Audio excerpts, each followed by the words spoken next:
ವಿಜಯಪುರ ಜಿಲ್ಲೆಯ ಐತಿಹಾಸಿಕ ತಾಳಿಕೋಟೆ ಪಟ್ಟಣದಲ್ಲಿ ಜುಲೈ 17ರಿಂದ 21ರವರೆಗೆ ನಡೆದ ಜಾತ್ರಾ ಮಹೋತ್ಸವ ವಿವಿಧ ಕಾರ್ಯಕ್ರಮಗಳು. ಮಂಗಳವಾರ ಶ್ರೀ ಗ್ರಾಮ ದೇವತೆ ಮೂರ್ತಿಯು ರಾಜವಾಡೆಯ ಮೂಲ ಗುಡಿಯಲ್ಲಿ ಪ್ರವೇಶ ಮಾಡುವುದರೊಂದಿಗೆ ಸಂಪನ್ನವಾದವು. ಜಾತ್ರೆಯ ಕೊನೆಯ ದಿನವಾದ ಮಂಗಳವಾರದಂದು ದ್ಯಾಮವ್ವ ಭಕ್ತರ ಜನಸಾಗರವೇ ಹರಿದು ಬಂದಿತ್ತು. ಅಪಾರ ಸಂಖ್ಯೆಯಲ್ಲಿ ನೆರೆದ ಭಕ್ತರು ಶ್ರೀ ಗ್ರಾಮ ದೇವತೆಯ ದರ್ಶನ ಪಡೆದುಕೊಂಡು ಪುನೀತರಾದರು. ಬೆಳಿಗ್ಗೆ 9 ಗಂಟೆಯಿಂದ ಮಧ್ಯಾಹ್ನ 2 ಗಂಟೆಯವರೆಗೆ ಗೀಗಿ ಪದಗಳು ಜರುಗಿದವು. ಕೊನೆಯ ದಿನದ ಮಹಾಪ್ರಸಾದ ವ್ಯವಸ್ಥೆಯನ್ನು ಹೈದರಾಬಾದ್ ನಗರದ GVPR ಇಂಜಿನಿಯರ್ಸ್ ಕಂಪನಿಯವರು ಮಾಡಿದರು. ಸುಮಾರು 20,000ಕ್ಕಿಂತಲೂ ಹೆಚ್ಚು ಭಕ್ತರು ಮಹಾಪ್ರಸಾದವನ್ನು ಸೇವಿಸಿದರು. ಕೊನೆಯ ದಿನದ ವೇದಿಕೆ ಕಾರ್ಯಕ್ರಮದಲ್ಲಿ ಪತ್ರಕರ್ತರನ್ನು, ಪೌರ ಕಾರ್ಮಿಕರನ್ನು ಹಾಗೂ ವಿವಿಧ ಕ್ರೀಡೆಗಳಲ್ಲಿ ವಿಜೇತರಾದವರಿಗೆ ಸನ್ಮಾನಿಸಲಾಯಿತು. ಮಧ್ಯಾಹ್ನ 4 ಗಂಟೆಯಿಂದ ಶ್ರೀ ಗ್ರಾಮ ದೇವಿಯನ್ನು ಪಾದಗಟ್ಟೆಯಿಂದ ಶ್ರೀ ಗ್ರಾಮ ದೇವತೆ ಗುಡಿಯವರೆಗೆ ವಿವಿಧ ವಾದ್ಯ ಮೇಳ ಹಾಗೂ ಭವ್ಯ ಮೆರವಣಿಗೆಯೊಂದಿಗೆ ಕರೆತರಲಾಯಿತು. ನಂತರ ಶ್ರೀ ದ್ಯಾಮವ್ವ ತಾಯಿಯ ತನ್ನ ಮೂಲ ಗುಡಿ ಪ್ರವೇಶಿಸಿದ್ಲು.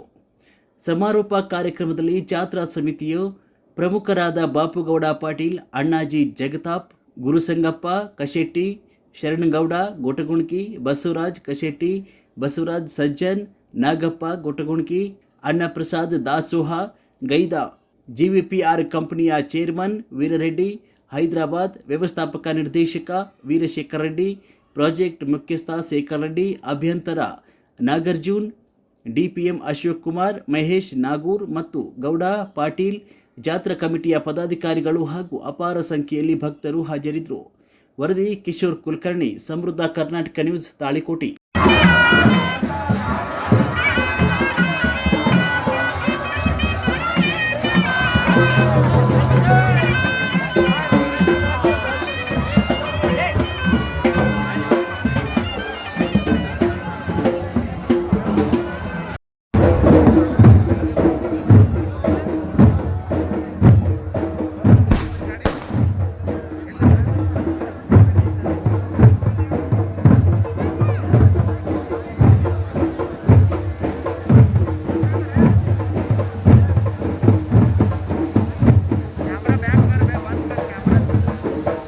ಸರ್ ಎಲ್ಲ ಸೇಫ್ಟಿ ಇನ್ಚಾರ್ಜ್ ಎಲ್ಲ ಅವ್ರ ಕಡೆಯಿಂದ ಒಂದು ನಮ್ಮ GVPR ಇಂಜಿನಿಯರ್ಸ್ ಕಂಪ್ನಿ ಕಡೆಯಿಂದನೇ ಮಾಡಿ. ಬಿಜಾಪುರದ ಹೆಡ್ಕ್ವಾರ್ಟರ್ ಹೈದರಾಬಾದ್ ಬಿಜಾಪುರದ ಬ್ರಾಂಚ್ ಪ್ರಾಜೆಕ್ಟ್ ಬಿಜಾಪುರ ನಡೀತಾ ಇದೆ.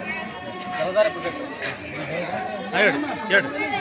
ರಾಮದೇವಿಯ ಜಾತ್ರಾ ಕಮಿಟಿಯವರಿಗೆ ಹೋಗೋಟ್ಟು ಹೈದರಾಬಾದ್ ಕಂಪ್ನಿಯಾದಂಥ GVPR engineers limited Hyderabad company, ಅದರ ಚೇರ್ಮನ್ರಾದಂಥ G ವೀರಾರೆಡ್ಡಿ ಸರು, ಅವರ ಸುಪುತ್ರರಾದಂಥ G ವೀರಾಶಂಕರ್ ರೆಡ್ಡಿ ಅವರು, project engineer incharge Shekhar Reddy sir ಎಲ್ಲರೂ ಸಹಕಾರ ಕೊಟ್ಟು ನಾವು ಅವ್ರಿಗೊಂದು ಕಾಲ್ ಮಾಡಿದ್ದೇವೆ. ಕಾಲ್ ಮಾಡಿದರೆ ನಮ್ಮ ತಾಳಿಕೋಟೆಯಲ್ಲಿ ಗ್ರಾಮ ದೇವತೆ ಜಾತ್ರೆ ಇದೆ, 3 ವರ್ಷಕ್ಕೊಮ್ಮೆ ಆಗುತ್ತೆ. ಅನ್ನ ಸಂತರ್ಪಣೆಗೆ ನೀವೇನಾದರೂ ನಮಗೆ ಸಹಾಯ ಮಾಡಿ ಸರ್ ಅಂದರೆ ಒಂದೇ ಮಾತಿಗೆ ಅವ್ರು ಆಯ್ತು ಸರ್, ಒಂದು ದಿನದ ಅನ್ನ ಪ್ರಸಾದನ ಪೂರ್ಣ ಜವಾಬ್ದಾರಿಯನ್ನು ಸಂಪೂರ್ಣ ನಾವೇ ಹೊತ್ಕೋತೀವಿ, ಅದನ್ನು ಮಾಡಿಸುವಂಥ ಜವಾಬ್ದಾರಿ ನಿಮ್ಮ ಕಮಿಟಿಯವರಿಗೆ ಅಂದರು. ಅದಕ್ಕೆ ಪಾಯಸ, ಕಡಲೆಬೇಳೆ ಪಾಯಸ, ಜೀರಾ ರೈಸು, ಸಾರು, ಬದನೆಕಾಯಿ ಪಲ್ಯ ಎಲ್ಲ ವ್ಯವಸ್ಥೆಯನ್ನು ಕಂಪ್ನಿ ಸಂಪೂರ್ಣವಾಗಿ ಅವ್ರ ಕಂಪ್ನಿಯವರು ತೊಗೊಂಡಿದ್ದಾರೆ. ಎಷ್ಟು ಒಂದು ಜನಸಂಖ್ಯೆ ಒಂದು 20ರಿಂದ 25,000 ಜನಸಂಖ್ಯೆದ ಪ್ರಸಾದದ ವ್ಯವಸ್ಥೆಯನ್ನು ನಾವು ಮಾಡ್ತೇವೆ. ಇನ್ನೂ ಜಾಸ್ತಿ ಇದ್ದರೂ ಮಾಡಿರಿ, ಏನು ದುಡ್ಡಿಗೆ ಏನು ವಿಚಾರ ಮಾಡಬೇಡ್ರಿ, ಹೆಚ್ಚಿಗೆ ದುಡ್ಡು ಬೇಕಂದ್ರೂ ನಾವು ಕೊಡ್ತೇವೆ ಅಂದ್ರೆ ಇಲ್ಲ ಸರ್ ನಾವು ಹೆಚ್ಚಿಗೆ ಕೊಟ್ಟರು ದುಡ್ಡು ತೊಗೊಳ್ಳಲ್ಲ, ಅವತ್ತಿನ ಅನ್ನ ಸಂತರ್ಪಣೆಗೆ ಎಷ್ಟು ಬೇಕೋ ಅಷ್ಟೇ ದುಡ್ಡನ್ನು ನೀವು ನಮ್ಮ ಕಮಿಟಿಯವ್ರಿಗೆ ಕೊಟ್ಟರೆ ನಾವು ಜಾಸ್ತಿ ಕೊಡೋಲ್ಲ ಅಂತ ಹೇಳಿದ್ರು. ಆ ಪ್ರಕಾರ ಅವರು ನಮಗೆ ಕರೆಗೆ ಹೋಗ್ಬಿಟ್ಟು ಎಲ್ಲ ಸಹಾಯ ಸಹಕಾರವನ್ನು ಮಾಡಿದ್ದಾರೆ. ಈ ಅನ್ನ ಸಂತರ್ಪಣೆ ಇವತ್ತೇನು ಮಾಡಿರಬೇಕು ನೀವು?